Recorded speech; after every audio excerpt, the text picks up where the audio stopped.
Мен қазір Айкенге осы есеп түсіндіретін боламын. Бұл есепте бізге создатие массив статусов деп тұр. Типа біз қазір бұл есепті шығаратын боламыз. Бұл есепте бізге constant grades деген не массив керек болады. Constant деген ол типа прям қатайтып тұрады, типа вообще өзгермейді. Ал constant status деп ашамыз, сосын grades map деп ашамыз. Типа map дегеніміз әр бағаны бір-бірлеп тексереді.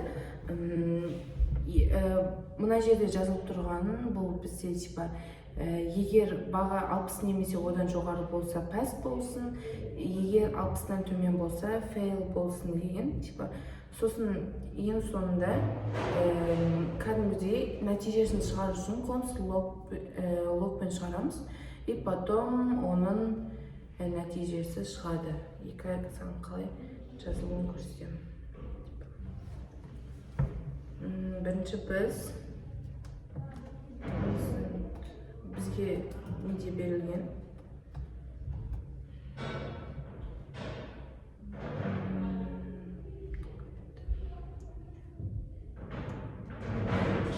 өзі беріліп тұр. Соны көшіреміз.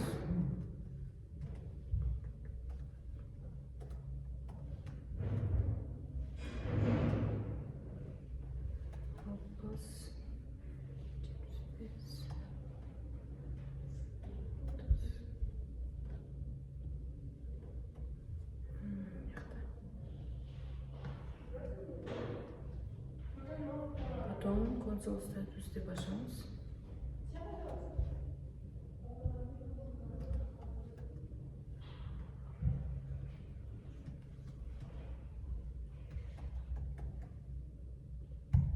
Map деген бағаны бір-бірлеп шығарады дегенім. И потом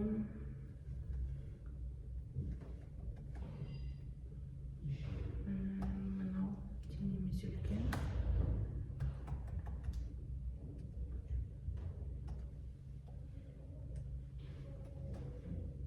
Мынау сұрақ белгісі бізде if else-тің типа қысқаршаланған түрі.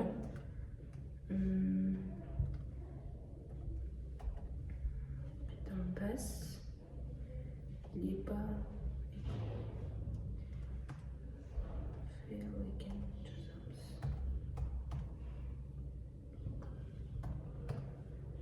Const log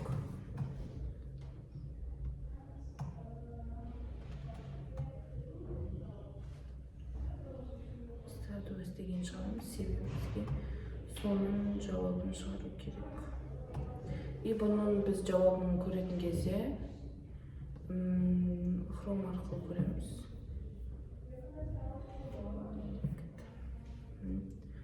Осы кезде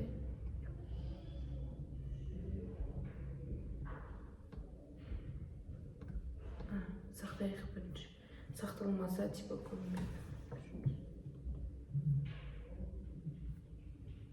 Сақталмаса ол көрмейді. Command C деп басқанда ол сақталады. И міне бізде типа айтты ғой, типа 60-тан төмен болса fail, 60-тан жоғары болса pass деп. Бізде 45 fail болады, өйткені 60-тан төмен. Сосын қандай 60 тем болады, сосын 75 тем болады, pass болады, 30 60-тан төмен болғаннан кейін fail болады. Бірінші есеп болды осылай. Мен қазір Айкенге 220-шы есепті түсіндіретін болам. Бұл жерде бізге типа бір массив берілген, и ішінен дауыстыдан басылатын сөздерді тап деп тұр. И бізде массивтің ішінде апельсин, банан, яблоко, груша дегендер берілген. Потом бірінші осы массивті жазып аламыз, кейін фильтр әдісі арқылы әр сөзді кезек-кезекпен тексереміз. Әр сөз үшін арнайы не мысалы типа оның дауысты екенін қалай не істеу үшін біз бүткіл әріптерді береміз, полный дауысты әріптерді, сосын осыларды жазамыз қазір. Бірінші берілген массивті жазып аламыз, типа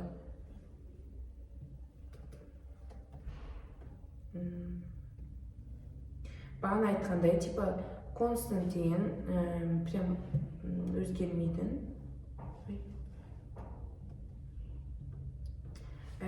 И потом мыналар арқылы не істейді, и потом соңында console log арқылы результат шығады, и ол жерде бізде шығатыны тексереміз. Бізде уже апельсин, яблоко шығып тұр. Былай көрсетейін. Әнді көрінбейді ау, е. Былай. Қазір шығып тұр. Мен Айкемге қазір енді 221-ші есепті түсіндірем. Бұл жерде бізге бірінші сан бер, потом оның квадраттарын шығар деп тұр. И бұл жерде бұл мына есеп. И потом мына кодты көрсең, бірінші бір массив жазасың. Бұл массивке кейін біз пайдаланушыдан енгізілген стандартты сұраймыз. Одан кейін let n дейміз, типа біз оған n деген айнымалыны береміз. Оны біз қолданамыз, қолданушы не енгізушінің уақытша сақтау үшін, типа, и потом мына кодты көрсең, типа prompt деген бұл браузердегі пайдаланушының мәлімет сұрау. Типа, если сен соны енгізсең, сенен бірінші мынаны енгізейін бе деген сияқты не сұрайды. Потом ол терген нәрсені қайтарып береді. Ал n тең prompt деген, біз оны n айнымалысына сақтаймыз. Мынаны көрсең, while дегенді, бұл цикл пайдаланушының типа отмена басқанға дейін қайталана береді. Яғни типа нөлге жеткенше немесе типа тоқтағанша сұрап отырады. И потом мынаны көрсең, numbers pass дегенді, пайдаланушының енгізгенін санға айналдырып массивке қосамыз. Мысалы, егер енгізсең, типа 5 енгізсек, ол санға айналып numbers массивіне қосылады. И потом цикл аяқталған соң numbers массивінде барлық енгізілген сандар жиналған болады. И потом мына кодты көрсең, мұнда map бағана түсіндіргендей әрбір санға квадратын есептеп береді. Мысалы, массив 2, 3, 4 болса, квадраттары 4, 9, 16 болады.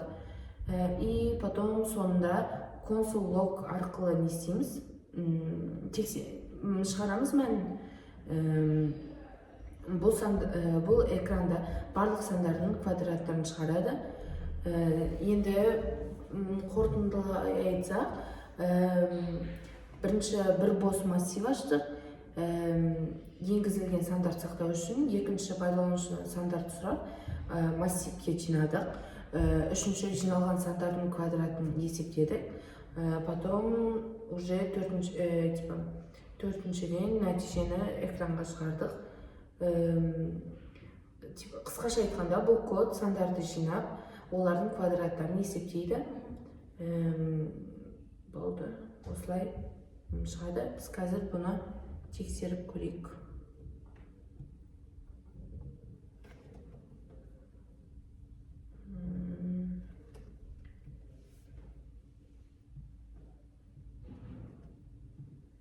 Бұл жерге біз тексергенде бағанағыдай хром арқылы тексереміз. И мысалы қара. Бұны біз сақтамадық, сол үшін бізде шықпайды. И comment дейді бассақ сақталынады. Потом міне бізде бірінші үстіп сұрайды. Үстіп сұрайды. И біз бұяққа мысалы 6 деп белгіледік. И 7. Міне біз типа мысалдар беріп жатырық. И потом 7-ні бердік, 9 и 10-ні бердік.